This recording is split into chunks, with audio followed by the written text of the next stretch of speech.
o que é relevante para mim. Porque não adianta eu montar um planejamento financeiro que não seja relevante para mim. Porque eu vou começar e eu vou desistir logo ali no começo. Sempre que nós estivermos falando de planejamento, quando nós estivermos falando de objetivos, quando nós estivermos falando de metas, eu não estou falando sobre coisas aleatórias. Eu estou falando sobre coisas que são importantes para você.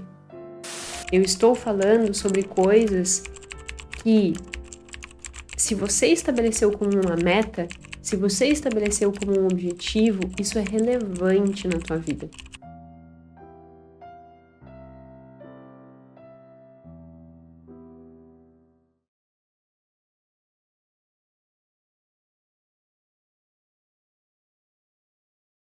Hoje estamos em festa nesse podcast. Hoje eu bato a minha meta de 52 episódios no ano de 2023. Então, hoje, esse episódio é um episódio emblemático, digamos assim, né?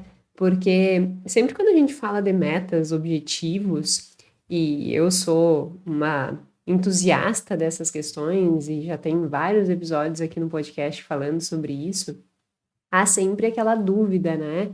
E não dúvida no sentido racional, mas aquela, ai, será que vai dar certo? Será que eu vou bater? Será que eu não vou bater? E por muitas vezes nós, e isso é uma coisa que eu comento muito por aqui, por muitas vezes nós nos frustramos com os próprios objetivos e metas que nós estabelecemos, porque vai acontecendo uma coisa aqui, outra ali, e no fim a gente se perde, né, do que nós tínhamos estabelecido e não cumpre com o compromisso que nós tínhamos feito com nós mesmos.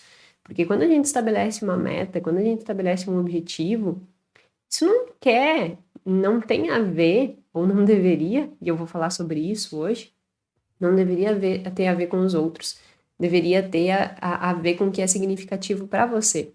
E quando tu estabelece uma meta pros outros ou para você, mas que você não cumpre, é como se você não estivesse sendo responsável, sendo coerente e sendo honesto consigo mesmo. E a gente tem tanta essa preocupação, né, de ser honesto com os outros, de cumprir com as obrigações que a gente tem. E por que a gente é tão responsável quando a gente está falando de tarefas e obrigações com os outros, mas somos irresponsáveis com nós mesmos? Então, quando a gente bate uma meta, nós precisamos comemorar essa meta, porque nós respeitamos o que nós tínhamos estabelecido de compromisso conosco mesmo. Eu respeitei o que eu tinha estabelecido de compromisso comigo, lá no início de 2023, final de 2022, na realidade, né?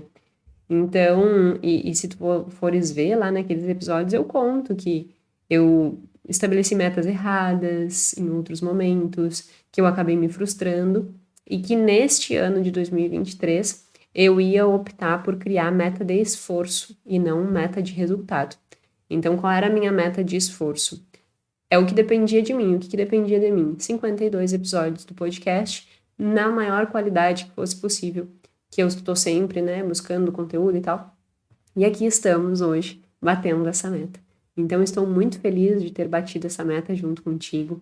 Espero que esses 52 episódios que foram disponibilizados aí no ano de 2023 tenham gerado reflexões em você, tenham gerado insights, tenham gerado mudanças comportamentais e tenham feito com que a tua relação com o dinheiro tenha melhorado. Eu, particularmente, encerro o ano muito feliz de ter contribuído e de ter compartilhado tanto conhecimento. Não só pelo motivo de ver que esses resultados e esses conhecimentos compartilhados geram impacto para todos que escutam, mas também porque é por meio disso que eu consigo nutrir o meu desejo e a minha paixão de estar sempre estudando e compartilhando conhecimento. Então percebe que é uma via de mão dupla, né? Eu estou sempre estudando, sempre compartilhando conhecimento, que é coisas que realmente me motivam, e você está aí usufruindo de tudo isso e também atingindo e melhorando a sua qualidade de vida, a sua relação com o dinheiro, e me dá os feedbacks, e isso só reforça a minha vontade de cada vez querer mais estudar e compartilhar conhecimento de valor.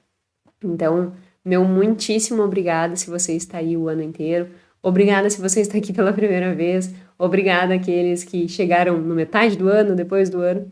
Eu realmente estou muito feliz com tudo que construímos aqui e que 2024 seja ainda mais, de mais compartilhamento de conhecimento e que você também possa usufruir cada vez mais desses conteúdos para ir melhorando aí a sua qualidade de vida. Enfim, eu não podia deixar de iniciar o episódio de hoje falando disso, né? Falando que eu bati a meta de 52 episódios.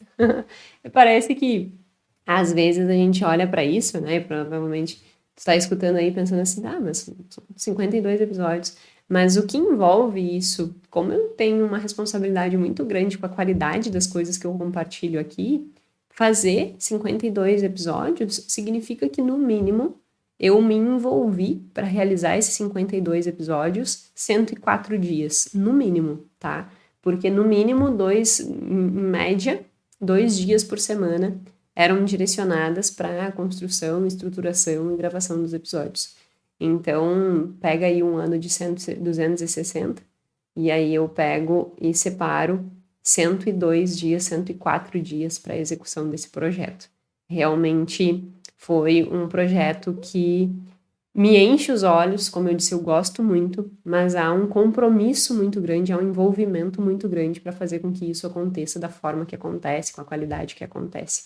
Então, realmente houve um esforço. Quando eu comecei esse ano, eu disse que 2023 ia ser um dos anos que eu mais ia trabalhar na vida, porque eu organizei a minha agenda no início do ano, como eu sempre faço, vou fazer agora em 2024 de novo, e já era nítido o quanto as coisas com as quais eu estava me comprometendo iam demandar do meu esforço. E passamos aí o ano nutrindo esse esforço e, como eu sempre digo, eu tenho uma facilidade de lidar com o esforço, né? Eu não sou uma pessoa sensível a esforço, mas realmente foi um ano de muita dedicação para que a gente pudesse construir isso aqui. Então, mais uma vez, o meu muito obrigada. Enfim, comentário feito, né? Comemoração feita, meta batida. Vamos então agora olhar para o ano de 2024. Se 2023 eu bati a meta, o que espera-se de 2024? Esta é a grande questão. Então, hoje vamos falar sobre o planejamento de 2024, dando sequência aos 2 últimos episódios que a gente falou sobre zona de conforto e organização financeira para 2024, fora da zona de conforto. E hoje, então, nós vamos falar de planejamento financeiro também fora da zona de conforto. Então, esse é o nosso tema de hoje, no nosso 59º episódio do podcast Mais que Finanças, podcast em que a gente fala muito mais do que números. Nós falamos sobre comportamento financeiro. Para quem não me conhece, meu nome é Jéssica Câmpara, sou doutora em Finanças Comportamentais. Toda terça-feira, às 19 horas, estou aqui trazendo o que há de mais novo das ciências dentro da área de finanças comportamentais, compartilhando de uma forma simples e aplicável nas suas vidas. Então, te convido aí também, se você passou esse ano comigo, esses períodos comigo, te convido a compartilhar para que a gente faça com que mais e mais pessoas possam ter acesso a esse tipo de conteúdo e que a gente possa realmente fazer uma grande rede de pessoas que têm uma relação financeira, têm uma relação, né, emocional melhor com o dinheiro e também que venham a galgar melhores resultados. Então, te convido a compartilhar como um presente de 2024. Enfim, sem mais delongas, o que nós vamos falar hoje? Eu terminei o episódio passado falando sobre o 5º passo. Então, só fazendo um review. No primeiro episódio sobre zona de conforto, você foi incentivado a desenvolver uma tarefa, que era olhar para você e entender quais eram as questões relacionadas ao dinheiro ou qualquer outra que você quisesse também analisar, mas quais eram as questões que tu estava percebendo que estava na zona de conforto. Então, eu te convidei a fazer um quadradinho em que um lado tu ia colocar as coisas que tu estava fazendo que eram zona de conforto e atitudes, ações que tu precisaria implementar para sair dessa zona de conforto e que nós conseguíssemos ir implementando cada uma dessas ações diariamente com uma mudança gradual. Então, feito esse diagnóstico de estou na zona de conforto ou não estou na zona de conforto? Se eu estou, o que eu preciso fazer para mudar? E ao buscar mudar, eu tenho que entender que eu vou enfrentar maior oscilação emocional. Eu vou ter mais ansiedade, eu vou ter mais medo, mas também eu vou ter mais realização, mais felicidade. Então, e mais crescimento. Então, esse contraponto de autoanálise.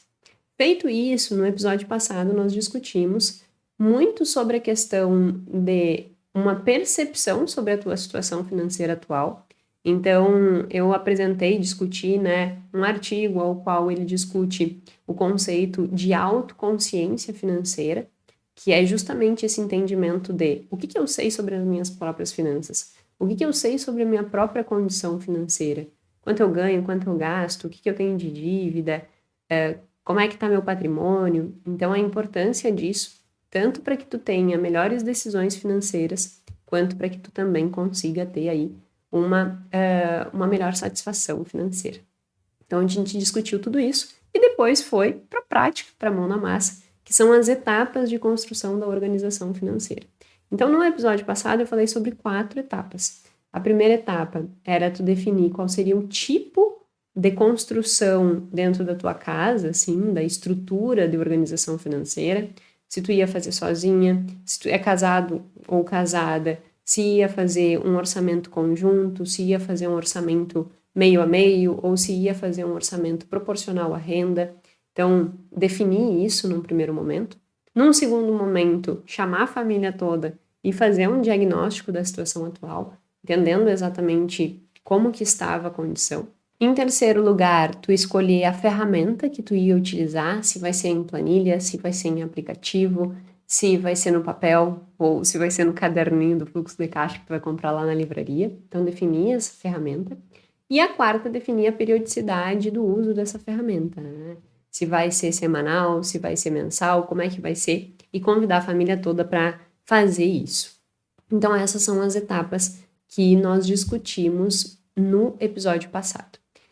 Agora, nós temos que entrar na parte de planejamento propriamente dito, construção de orçamento, construção de metas e tudo isso. Antes de adentrar na parte prática, que é dar sequência, nós paramos na etapa 4 dessa construção. Antes de dar sequência para a etapa 5 e as demais que a gente vai discutir, eu quero que a gente entenda um outro aspecto importante. Por quê? Quando a gente fala de planejamento, que é a nossa quinta etapa, né, que é essa construção do orçamento junto com as nossas metas, e aí depois eu vou falar disso, mas quando a gente fala do ponto de vista prático, né, tô ficando redundante, mas só para ficar claro, quando a gente fala disso, é importante que a gente entenda que sempre que nós estivermos falando de planejamento, quando nós estivermos falando de objetivos, quando nós estivermos falando de metas, eu não estou falando sobre coisas aleatórias. Eu estou falando sobre coisas que são importantes para você. Eu estou falando sobre coisas que, se você estabeleceu como uma meta, se você estabeleceu como um objetivo, isso é relevante na tua vida. Então, antes de nós seguirmos essas etapas do ponto de vista prático, a gente tem que entender esse aspecto. O que é relevante para mim? Porque não adianta eu montar um planejamento financeiro que não seja relevante para mim. Porque eu vou começar e eu vou desistir logo ali no começo. Ou, mesmo que eu não desista ali no começo, aquilo não vai me gerar a satisfação que eu estava esperando que me gerasse. Sabe aquela expectativa assim, ó? Eu quero tal presente. E aí quando aquele presente chega, tu nem tchum pro presente. Sabe aquela coisa assim, era isso que eu tanto queria, mas não mudou minha vida. E então, aquela expectativa que eu criei não fez tanta diferença assim, sabe? É mais ou menos isso. Então a gente tem que tentar se conectar com o que é importante para nós na hora de construir um planejamento. Quando eu defini que eu faria 52 episódios no ano de 2023, é porque isso era importante para mim. Eu queria me reconectar tanto com a minha zona de desconforto, como eu comentei no episódio 57, quanto eu queria fazer mais em termos de construção de conteúdo, que era sair da minha zona de conforto, mas também ter um mecanismo para que eu estivesse estudando mais e para que eu pudesse estar contribuindo diretamente para a vida das pessoas. Então, era relevante para mim, entendeu? Quando tu vai definir o teu objetivo, as tuas metas, aquilo tem que ser relevante para ti, porque senão não vai fazer sentido. E nessa questão de relevância, eu quero retomar uma teoria que eu já comentei aqui, que é a teoria da autodeterminação. A autodeterminação, teoria da autodeterminação, parte de 3 pressupostos, que eu já comentei aqui, que é a necessidade de relacionamento, necessidade de competência e necessidade de autonomia.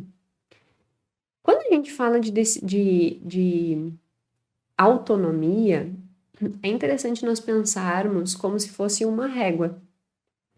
Mais uma vez, né? Quando eu falei da zona de conforto, eu também falei da régua, mas agora eu quero retomar a régua. Pensa numa régua, só que agora no contexto de autonomia. Pensa que no final dessa régua, digamos que seja o número 20, tu é completamente autônomo. E eu já vou explicar o que essa autonomia significa.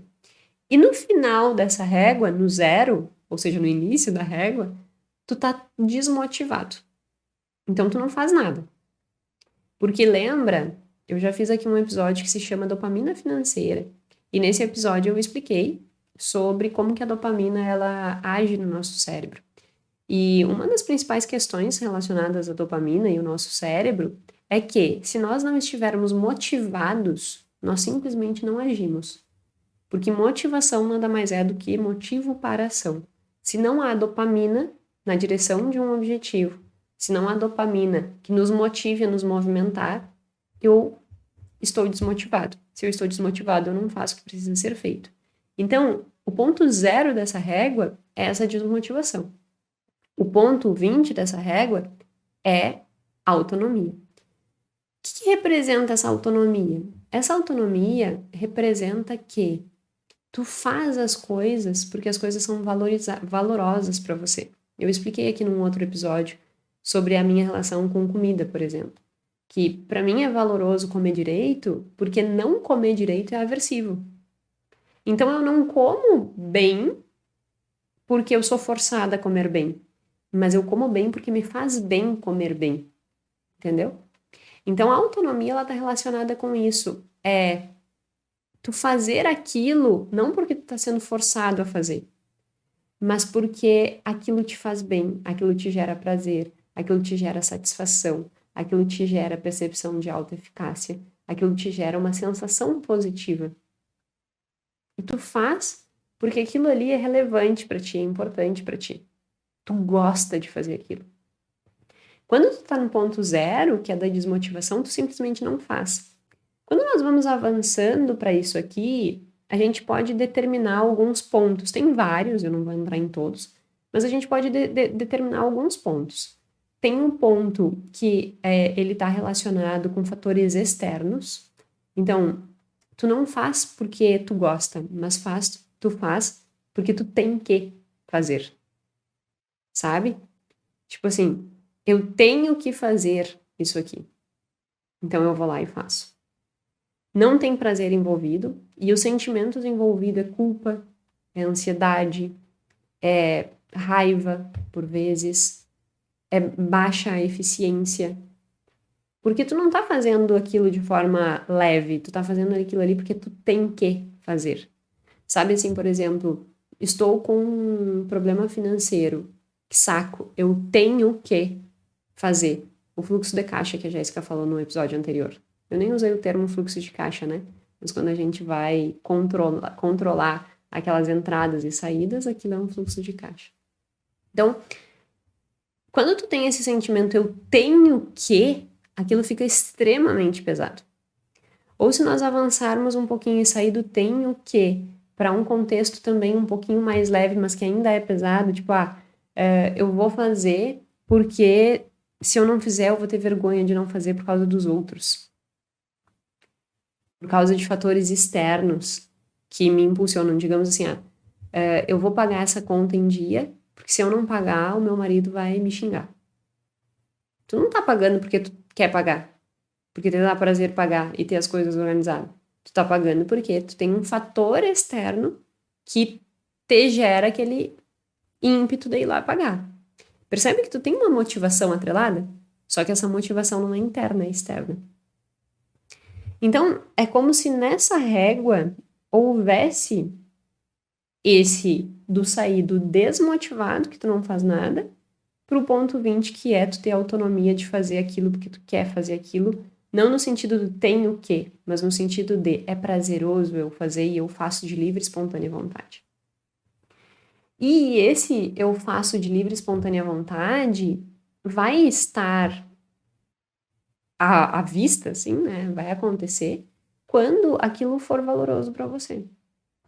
Então eu te convido a pensar, e aí depois eu já vou explicar um estudo que avaliou isso, mas eu te convido a pensar quais são os teus valores? O que é inegociável para ti? Por exemplo, para mim é inegociável segurança.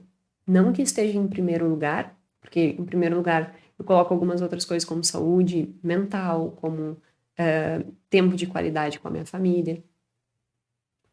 Mas segurança tá ali no meio. Então, segurança para mim é um dos principais valores da minha vida. Porque eu sei, e se você está aqui mais tempo sabe, que o meu perfil, meu traço de personalidade, por ser neuroticista, a falta de segurança me deixa doida. Então, eu preciso de segurança financeira, por exemplo. Então, quando eu construo a minha organização financeira na direção de uma segurança financeira, e depois agora, né, que eu já passei da etapa da segurança, que eu estou construindo a liberdade financeira, nesse processo, eu não faço porque eu tenho que, eu faço porque eu gosto, porque isso me gera satisfação, porque isso me gera sensação de plenitude, porque isso me dá aquela, ah, que maravilha. Então, pensa na tua vida, o que é inegociável para ti?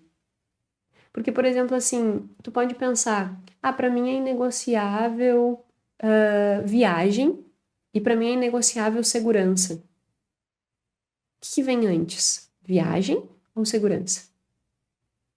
Porque se, por exemplo, tu não tem reserva de emergência e tu quer fazer uma viagem sem ter reserva de emergência e segurança é mais importante para ti do que a viagem, então tá errada a tua decisão. Porque tu não tá tendo autonomia. Tu não tá sendo coerente com o que é valoroso para ti. Tu tá te afastando do que é valoroso para ti. Então, tu tem que olhar e pensar, opa,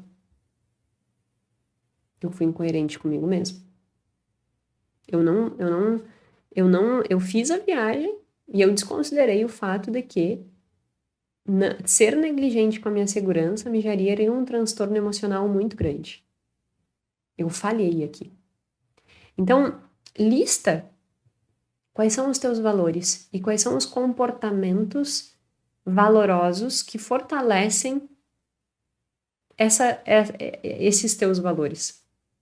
Porque daí a tua tomada de decisão e a construção do teu planejamento financeiro, ela fica muito mais fácil. O que eles fizeram em relação a uma pesquisa, né? Agora falando sobre uma pesquisa que avaliou essa questão de impacto da autonomia na gestão financeira. Eles pegaram um grupo de adultos e aplicaram um questionário e fizeram 2 ensaios. Quem assistiu o episódio passado viu eu falando sobre as pesquisas que, às vezes, para validar uma hipótese, elas fazem vários estudos no mesmo artigo, né? E esse não foi diferente. Eles fizeram 2 estudos. Nesses 2 estudos, no primeiro, eles entrevistaram em torno de 560 pessoas. E aí, a partir desse estudo, eles avaliaram essa autonomia. E o que é essa autonomia, né? Como que eles avaliaram a autonomia? Eles perguntaram para as pessoas, assim, o que significa para você cuidar do dinheiro? Mas era numa escala, né? Concordo, discordo. E aí eles colocaram essas coisas, assim, né? E aí, por exemplo, assim, tinha afirmações. Eu gosto desse tema. Concordo totalmente. Se eu concordo totalmente, eu não faço porque eu tenho que. Eu faço porque eu gosto, porque me faz bem. Então, vai direcionando para o lado da autonomia. Outras, é divertido. Tinha uma pergunta que diz assim: é divertido cuidar do seu dinheiro? Se eu concordo, estou indo na direção da autonomia. Outro, eles colocaram assim: gosto de entender de finanças. Se eu concordo, estou indo para o sentido da autonomia. O que seria o outro sentido, né? O sentido da desmotivação ou o sentido num aspecto mais externo do que interno? Aí eu tenho que pagar por causa que o meu marido estabeleceu isso. Eu tenho que fazer porque senão eu vou ficar com uma dívida maior. Aí eu não tenho autonomia, entendeu? Então eles avaliaram a autonomia nessa construção.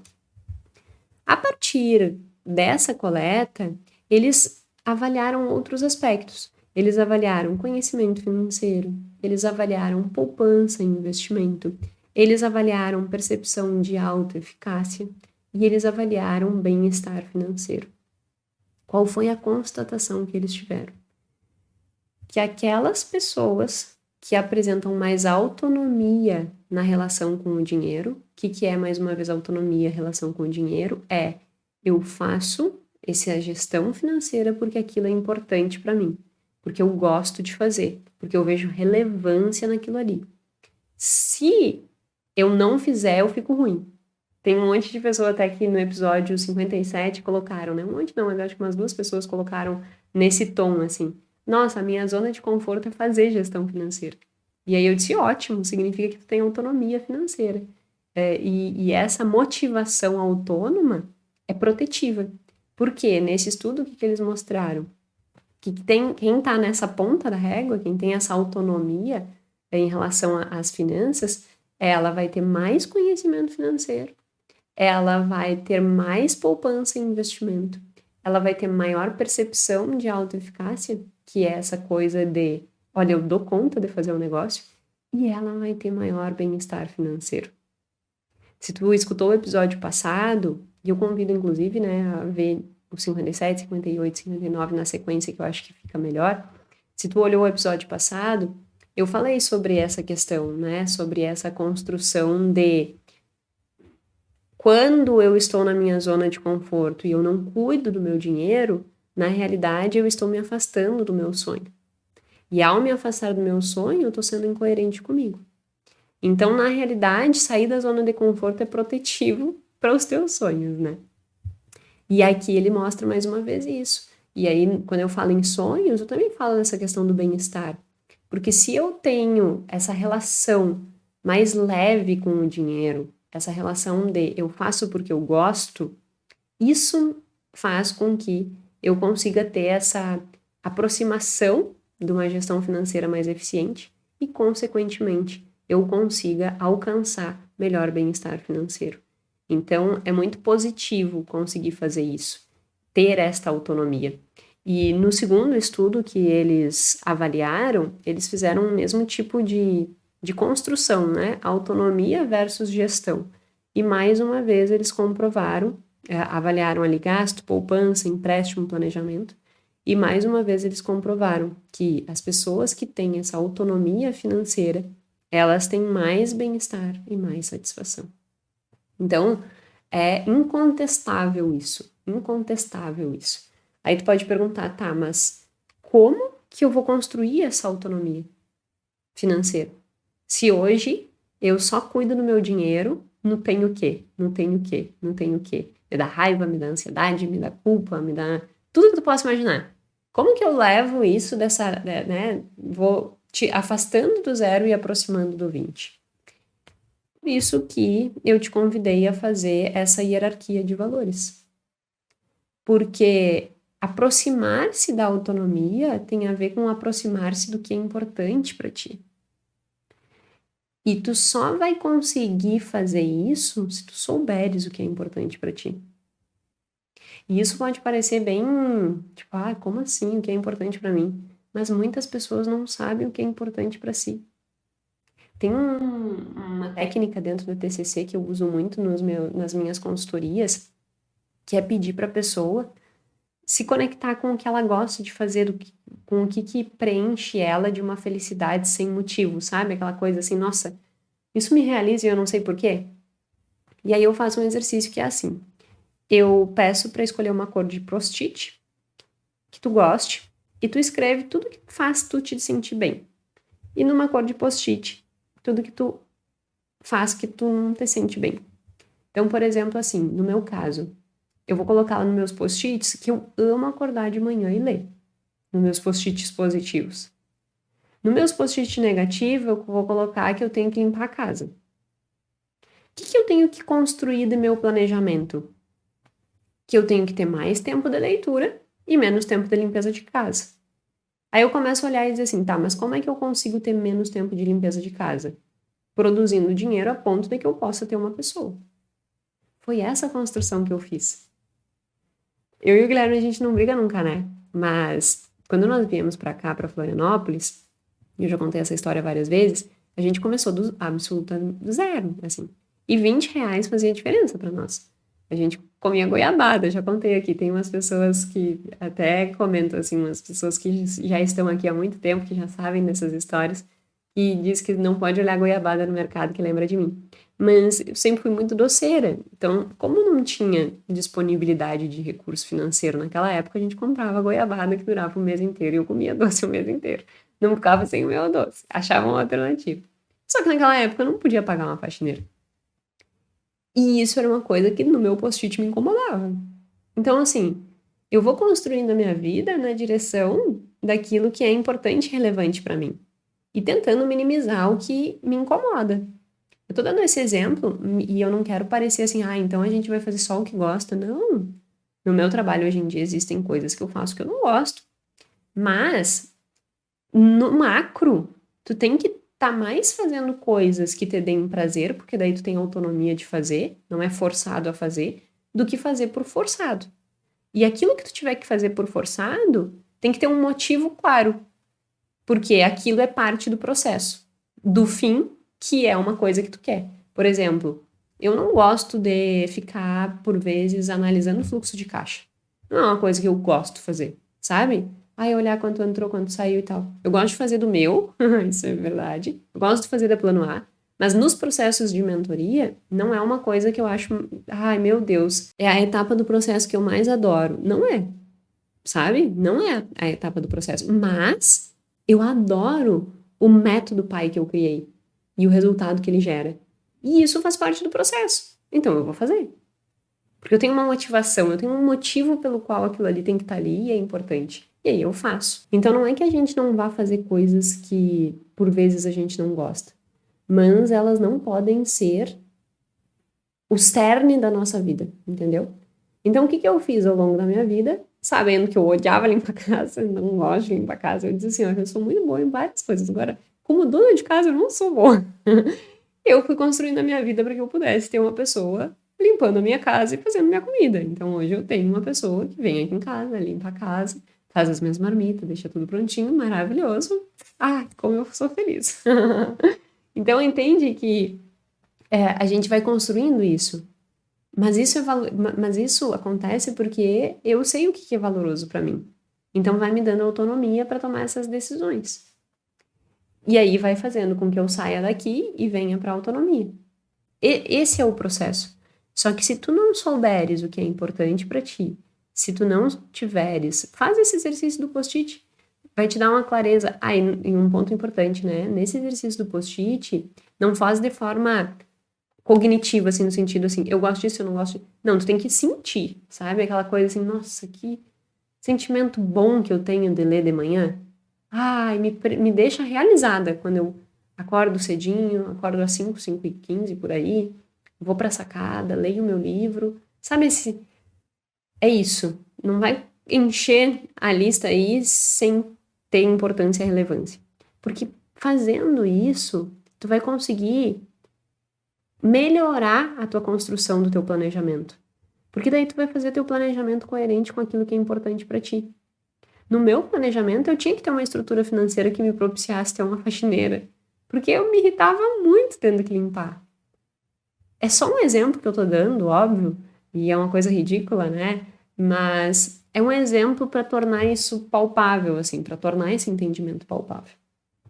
E esse estudo que eu estava falando, ele prova isso. E se nós conseguirmos ir caminhando nessa régua para autonomia, a gente consegue ter essa sensação de plenitude e sai desses sentimentos ruins. E isso a gente só consegue se souber o que é importante para cada um de nós. Então, e aí nesse processo de saber o que é importante, esse exercício ou do post-it ou dos valores pode te ajudar. Então, antes de começar teu planejamento, faz isso, porque daí tu vai fazer teu planejamento mais coerente com as tuas próprias prioridades, e ao fazer isso, ao ser coerente com as tuas próprias prioridades, tu vai te beneficiar dessa autonomia financeira, que é o que esses estudos mostram, né? Maior poupança, maior investimento, maior controle de gastos, maior satisfação. Então faz isso num primeiro momento. Feito, né, este adendo gigantesco relacionado à construção de objetivos, e por que eu fiz esse adendo? Lembra que eu terminei o episódio passado falando como que a gente falha no planejamento financeiro? Uma das falhas do planejamento financeiro é essa. Tu construir objetivos que tu não tem autonomia, que tu tá construindo só porque tu tem que. E aí tu falha, porque tu não estava motivado intrinsecamente. Tu só fez porque os outros, no outro contexto, era para fazer. Então é por isso que eu introduzi falando sobre isso. Feito este entendimento, realizada esta avaliação do que é importante para ti, agora a gente entra no planejamento do ponto de vista prático, mão na massa, que é a nossa quinta etapa. Então a gente fez 4 etapas no primeiro, no episódio segundo, né, no caso, que foi o episódio passado, e agora a gente entra na quinta. Qual é a quinta etapa dessa construção? Eu já organizei as minhas finanças, eu já sei qual é a ferramenta, eu já estou lançando todo mês. Qual é a próxima etapa? A próxima etapa é a construção do teu orçamento. E a construção do teu orçamento tem tudo a ver com a construção do teu planejamento. Por quê? O que é um orçamento? Orçamento é assim, eu vou no mercado e eu vou gastar R$100. Isso é um orçamento. Eu estabeleci uma meta e agora eu vou cumprir essa meta. Tem estudos, inclusive, de orçamento de calorias, assim. Tu tem um orçamento no dia, digamos que tu esteja fazendo dieta e tu tem que bater ali uma macro de 2.600 calorias no dia. Isso é teu orçamento de calorias do dia. E tá atrelada a uma meta, que digamos que seja ganhar massa muscular ou perder peso, depende do teu objetivo. Então percebe que o teu orçamento está atrelado com o teu objetivo? Então o que a gente vai fazer? Estabelecer os objetivos e colocar esses objetivos dentro do orçamento. Esta é a nossa quinta etapa. Eu já construí toda a organização, agora eu vou ter as metas e as metas eu vou colocar dentro do orçamento. Antes de entrar no como fazer esse orçamento, vamos pensar nas nossas metas. Já tem uns 3 ou 4 episódios aqui no podcast falando sobre metas. O último que eu fiz foi falando sobre progresso, né? Mas voltando à questão de construção de metas de forma prática. A gente sempre tem que lembrar que as nossas metas, primeiro elas precisam ser realistas. Então, quando tu for estabelecer as tuas metas, e agora eu tô falando só em meta em planejamento para 2024, tá? Não fica, minhas metas de longo prazo e tal, não. O que eu quero para 2024? Porque isso é um outro erro em construção de planejamento. Por vezes a gente tem uma intenção de futuro muito distante, 10 anos, e muito grande.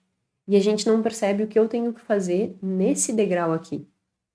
Então, tu tem que saber o que tu tem, qual é a tua intenção de futuro de 5, 10 anos, e tu tem que focar na ação que tu tem que implementar hoje para que depois tu alcance lá. Então, constrói essa visão de longo prazo e a partir dessa visão de longo prazo, volta. Porque o objetivo aqui é construir planejamento de 2024. Ou seja, que escadinhas eu tenho que subir em 2024 que vão me aproximar do meu objetivo macro. Mas agora, o nosso olhar tem que ser para essa escadinha de 2024, tá? E aí, ao estabelecer essas metas, o primeiro ponto que tu tem que entender é, tu precisa ter pé no chão. Eu gosto da analogia da luneta. Eu criei, não sei de onde eu tirei isso, mas eu gosto. Pensa numa luneta. A luneta te faz enxergar muito longe. Só que quando tu olha na luneta, teu pé tá no chão. Então, é dessa forma que tu tem que construir as tuas metas para 2024. Tu tem que olhar longe, mas o teu pé tem que estar no chão. Por quê?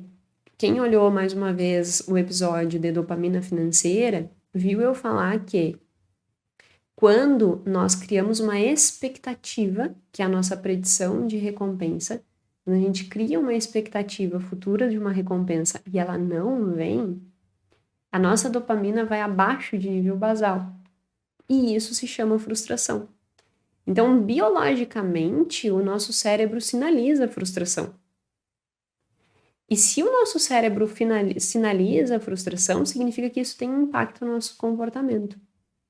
Então, se eu não estabelecer uma meta que seja coerente com as minhas condições, se eu não estabelecer uma meta que seja alcançável, há uma probabilidade enorme de eu estar cometendo um erro de estabelecer uma meta muito grande, criar uma expectativa, não bater essa minha expectativa, me frustrar e acabar inibindo o meu comportamento na direção daquele objetivo.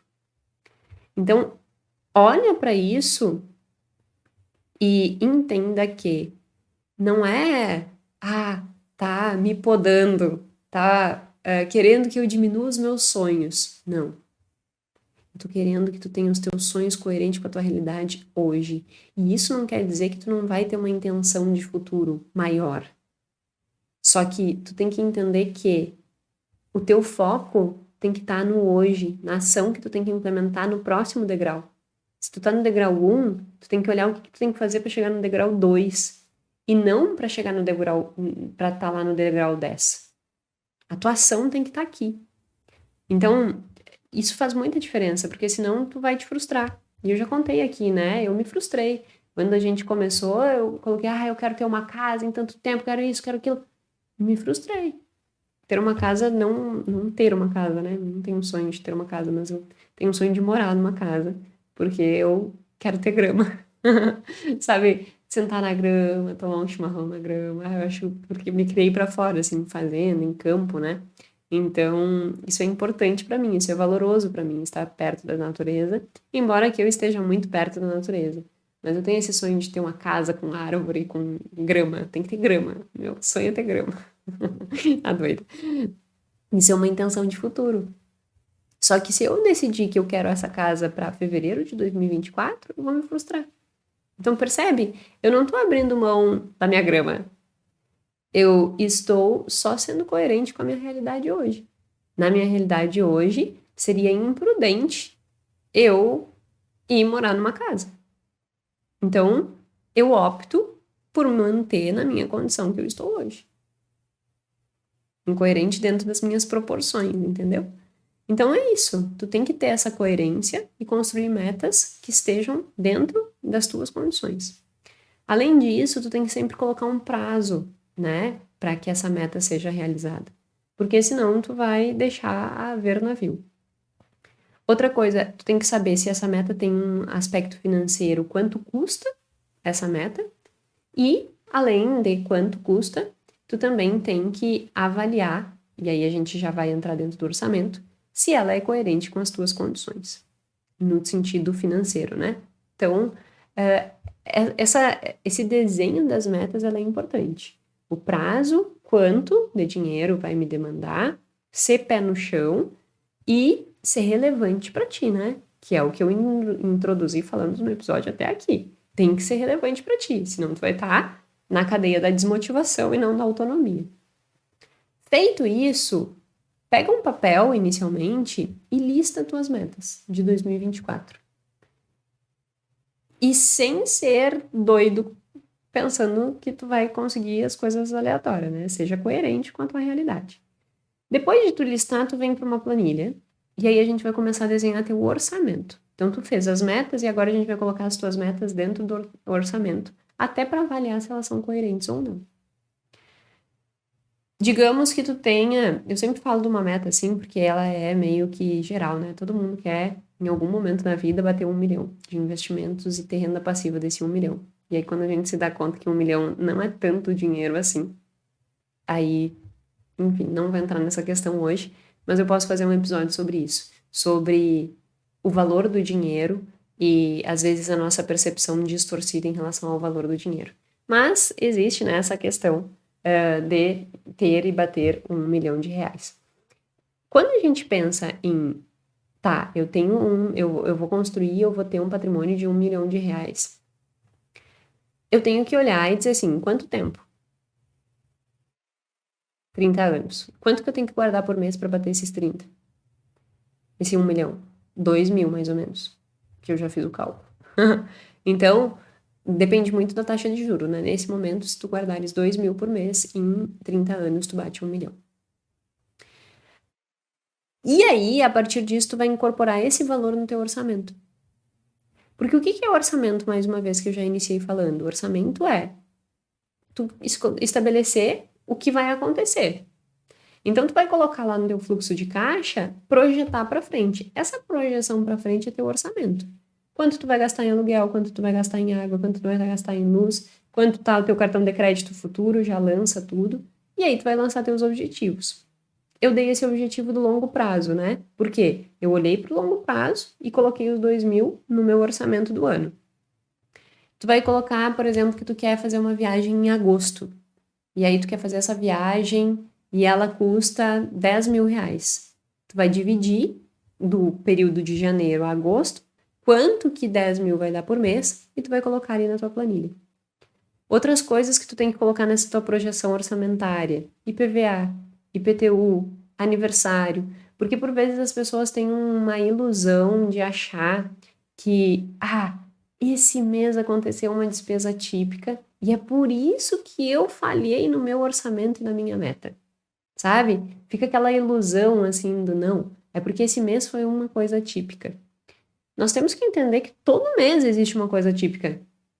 É que nós não estávamos planejados para aquilo. Então já coloca no teu planejamento essas coisas atípicas que tu já sabe que existem. Claro que vai surgir alguma coisa ou outra, né? Semana passada, retrasada, minha máquina estourou. Tive que gastar com a máquina e tal. Surgem coisas que a gente realmente não tem como prever. Mas na média, não. Outra coisa importante, quem não tem reserva de emergência, coloca como objetivo sua reserva de emergência. Para começar a construir, principalmente se quando desenhou seus valores, segurança era um valor. Então, se segurança era um valor, primeira coisa é montar reserva. Se viagem é um valor, depois da tua reserva, planeja uma viagem. Então, vai construindo isso. E aí, o orçamento é exatamente isso, assim. Tu vai colocar e vai fazer na tabela, numa mão, tu vai conseguir projetando essas coisas, sabe? Tu vai colocar ali e vai colocando. Lembra que... Lembra não, né? Talvez tu ainda não viu o episódio 58, te convido aí a assistir, mas eu convidei a colocar as descrições aqui dos gastos, os meses aqui, e aí tu ir colocando, e aí agora fazendo o orçamento, tu vai colocando, projetando os meses. Então tu vai colocando, no mês de maio tem o meu IPTU, o meu IPVA, desculpa, vai lá e coloca o IPVA. 2 mil por mês para aposentadoria, vai lá e coloca. Se agosto é a viagem, vai lá e coloca sonho, agosto a viagem. Quanto que eu tenho que guardar por mês para isso? Se eu tenho uma reserva de emergência, digamos que eu precise de 24 mil de reserva de emergência, que as minhas despesas mensais sejam, em média, fixas de 4 mil, 4 vezes 6, 24 a minha necessidade de reserva de emergência. Então, eu tenho que guardar para bater minha reserva de emergência no ano de 2024, 2 mil por mês. Então, eu vou lá, lanço os 2 mil por mês na planilha. E aí eu vou comparar.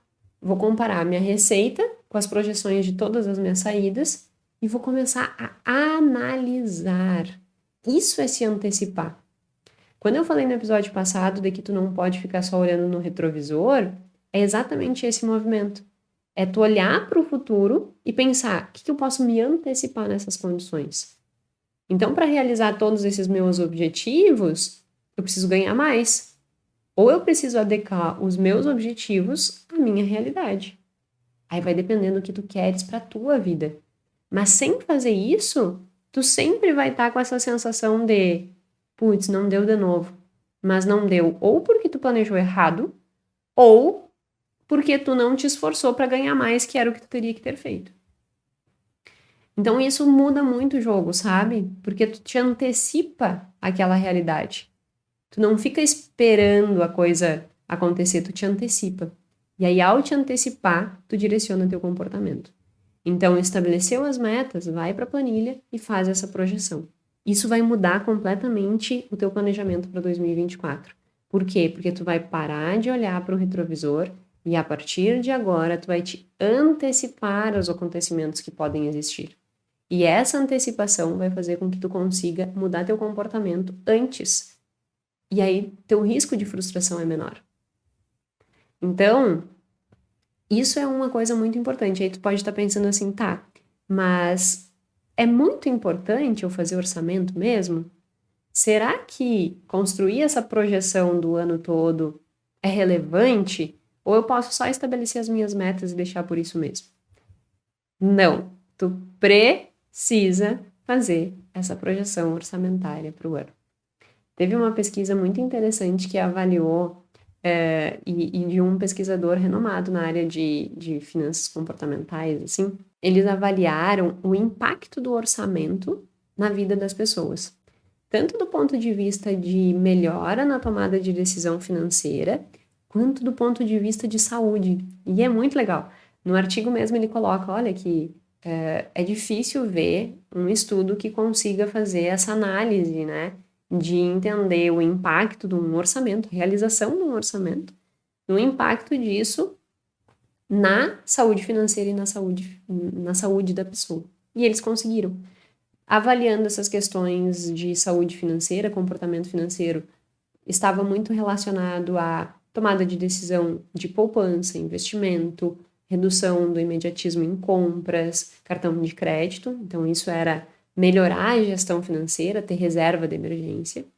E na área da saúde, eles perguntavam desde sono, porque já tem um episódio aqui sobre isso também, fiz inclusive no carnaval, porque carnaval todo mundo fica sem dormir direito, aí eu fiz um episódio sobre o que o sono faz com o seu dinheiro.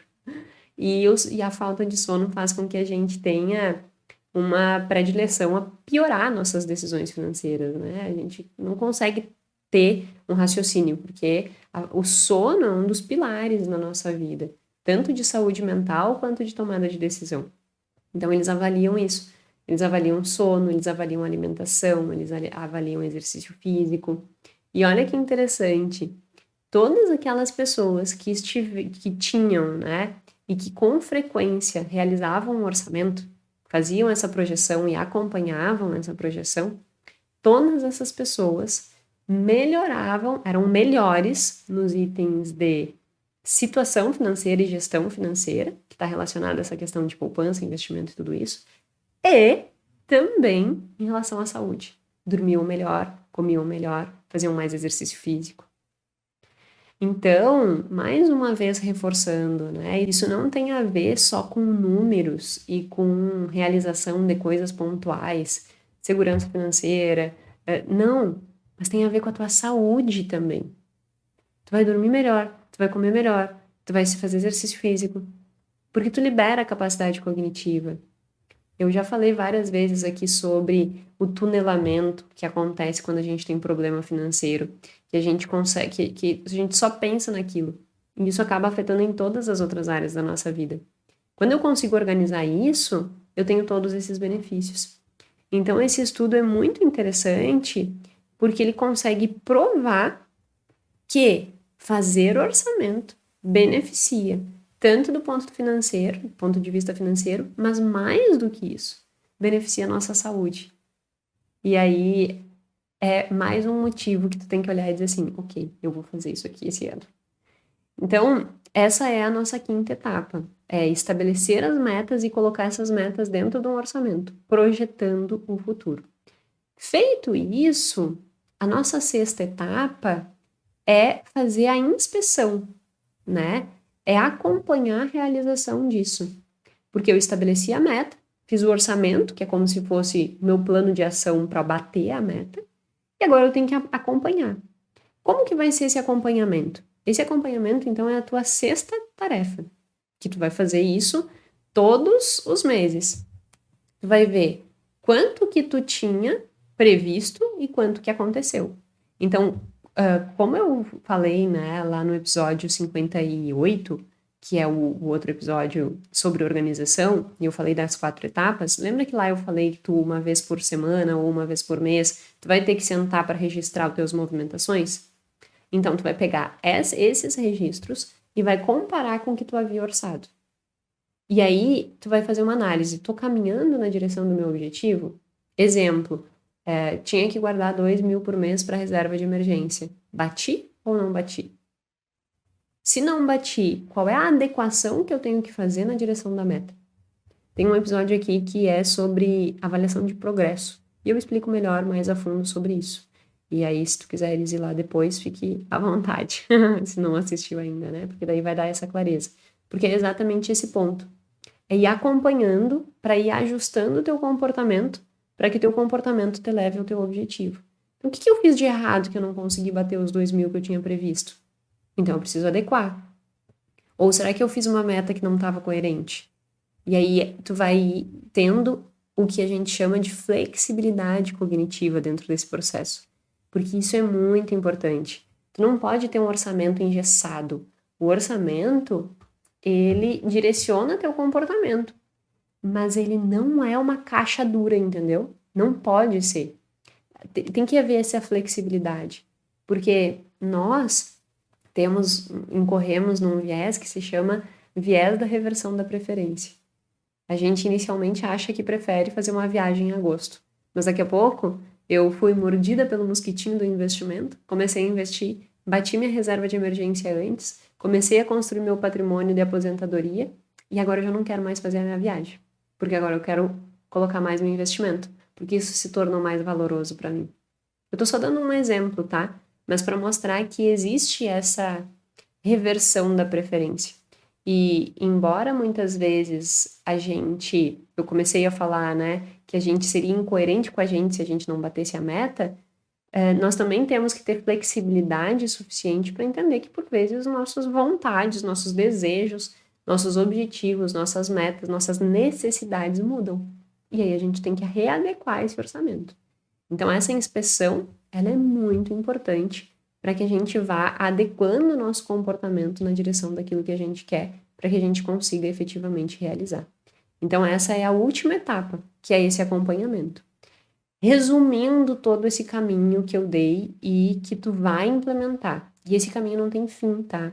Esse caminho tu vai fazer agora, projetando 2024. Depois tu vai fazer em fevereiro, março, abril. Em 2025 tu vai repetir. Sempre tu vai estar introduzindo esse processo. Então, só resumindo o processo. Primeiro, definir como que vai ser a estrutura dentro da tua família, qual é o tipo de organização que tu vai estabelecer. Depois, fazer teu diagnóstico, que é entender, tirar uma fotografia da situação atual. Terceiro, definir como que tu vai fazer essa gestão, qual é a ferramenta que tu vai utilizar. Quarto, a periodicidade da realização disso. Quinto, estabelecer metas e fazer a projeção do orçamento. E sexto, que é esse acompanhamento, essa inspeção em relação a todo o processo ali que tu vai construindo, né? É esse acompanhamento e essa flexibilidade que tem que ter no processo.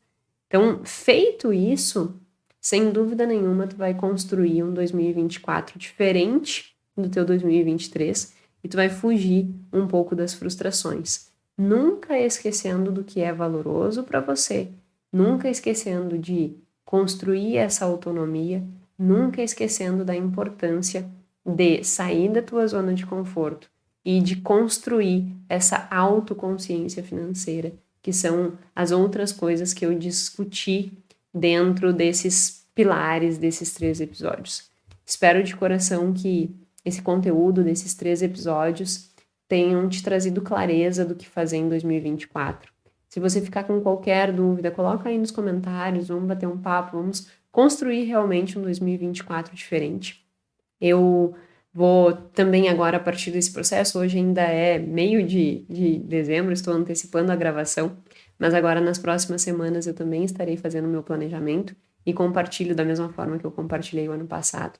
Compartilho no início do ano que vem. Como esse é o último episódio do ano, quero te desejar uma virada de ano incrível, Quero te desejar cada vez mais qualidade de vida, e não só qualidade de vida no sentido de comprar muitas coisas, mas de sanidade mental com teu dinheiro. Quero que cada vez mais eu possa ser um instrumento que te ajude nessa relação saudável com o dinheiro, nessa relação que não é pesado o dinheiro, falar sobre isso não é, mas que seja leve. E que sendo leve, tu vai ganhar saúde mental, tu vai ganhar produtividade e tu vai ganhar qualidade de vida. Então, que 2024 nós possamos seguir juntos e eu possa seguir fazendo essa contribuição para você aí do outro lado, que tenha essa melhor qualidade de vida, com base nessas coisas que eu falei, né? Com base nessa relação melhor com o dinheiro, leve e saudável, sem ansiedade, sem frustrações. E aí assim, né? Só fazendo um adendo, sem frustração é muita hipocrisia, porque é muita utopia, na verdade, em dizer, porque nós sempre vamos nos frustrar com uma coisa ou outra, mas entender que nós podemos viver de uma forma mais coerente com as escadinhas que a gente quer e que ao fazer isso a gente vai se frustrar menos, é tornar as nossas decisões mais racionais. Não que nós vamos deixar o emocional de lado, mas que a gente consiga e cada vez mais tendo essa consciência financeira no processo de tomada de decisão. Então, que em 2024 eu possa contribuir com você mais e mais nesse sentido também. Meu muito obrigada por ter me acompanhado aí em 2023, uma virada excelente para você e para sua família, e nos encontramos em 2024. Meu muito obrigada e até o próximo episódio.